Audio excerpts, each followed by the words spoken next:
Paris, 1895. The streets are alive with silk cravats, top hats, and tailored frock coats. The air hums with the rustle of fine fabrics, the gleam of polished shoes, and the subtle weight of pocket watches resting in waistcoat pockets. To some, this is fashion. To others, it's elegance. And to a select few, it's something more. Style.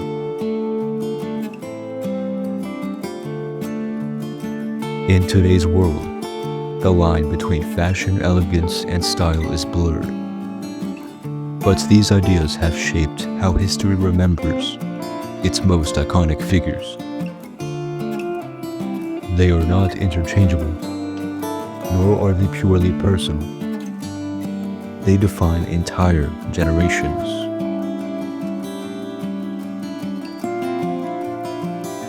Fashion is restless. It thrives on change. The moment something is labeled fashionable, the countdown to its demise begins. Louis XIV's court at Versailles dictated fashion for half a century, draped in gold-embroidered coats and impossibly high-heeled shoes.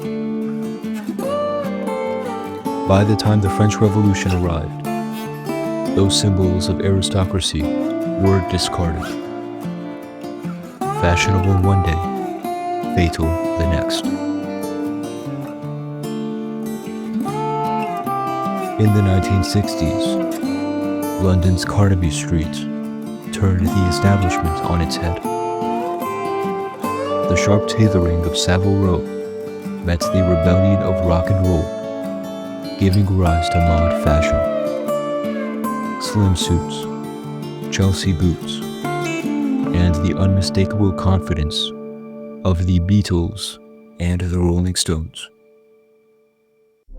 Yet by the 1970s, punk had already torn those styles apart, replacing them with shredded leather, safety pins, and the raw aggression of the Sex Pistols. Fashion thrives on the new. The couture houses of Paris, Dior, Chanel,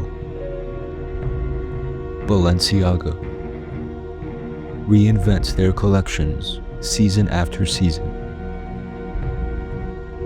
The modern-day sneaker wars, where limited edition drops from brands like Nike and Adidas sell out in seconds, prove that fashion is not only about fabric, but also about access.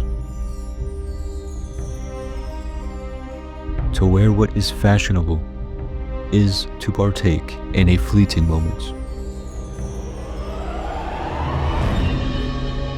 Elegance refuses to be rushed. Where fashion is fleeting, elegance is deliberate. It is the refinement of taste, the economy of movement, the way a well-cut suit makes its wearer seem taller, stronger, more composed. Johann Wolfgang von Goethe once said, "Dress makes the man." In the salons of Vienna and the drawing rooms of Paris, elegance was a language spoken through silk gloves and measured steps. The Austrian congressman and diplomats, Clemens von Metternich, known for his poise as much as his political prowess, embodied elegance not through ostentation, but through control. His clothing, like his demeanor, never excessive, never rushed. The Duke of Windsor, one of the most stylish royals in history, championed the drape cut of Savile Row, single-handedly popularizing the Prince of Wales check and the midnight blue tuxedo. His elegance was not dictated by trends, but by a deep understanding of proportion, texture, and the subtle art of dressing well.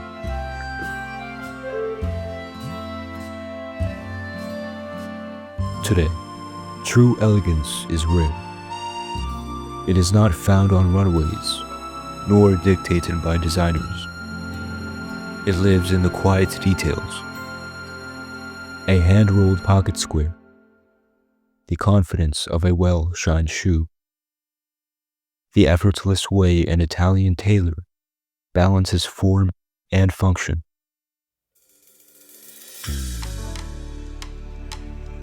Style cannot be bought, nor can it be imitated.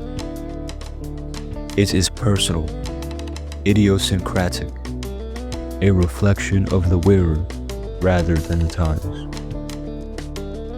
Salvador Dali did not merely dress, he performed. His suits were impeccable, but his flair came from the surrealist twist he gave them. True style is the ability to shape fashion into something uniquely one's own. Yves Saint Laurent understood this when he transformed the tuxedo into le smoking, the first time a woman could wear a suit without apology. David Bowie mastered it, bending the rules of fashion until they no longer applied to him. Steve McQueen wore personal sunglasses, a tweed blazer, and a calm that turned simplicity into style. James Dean, with his white t-shirts and leather jackets, didn't follow fashion. He made fashion follow him.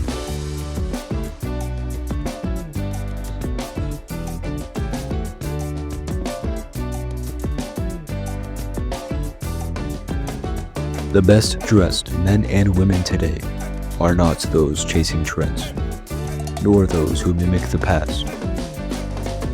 They understand the language of clothing, but they write their own sentences.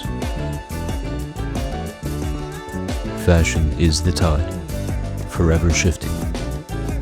Elegance is the still water beneath it. And style is the swimmer who moves effortlessly between the two. Every generation redefines these terms, yet their essence remains unchanged. Fashion will always move forward. Elegance will always resist the pull of time. And style, true style, will always belong to those who understand both, but follow neither.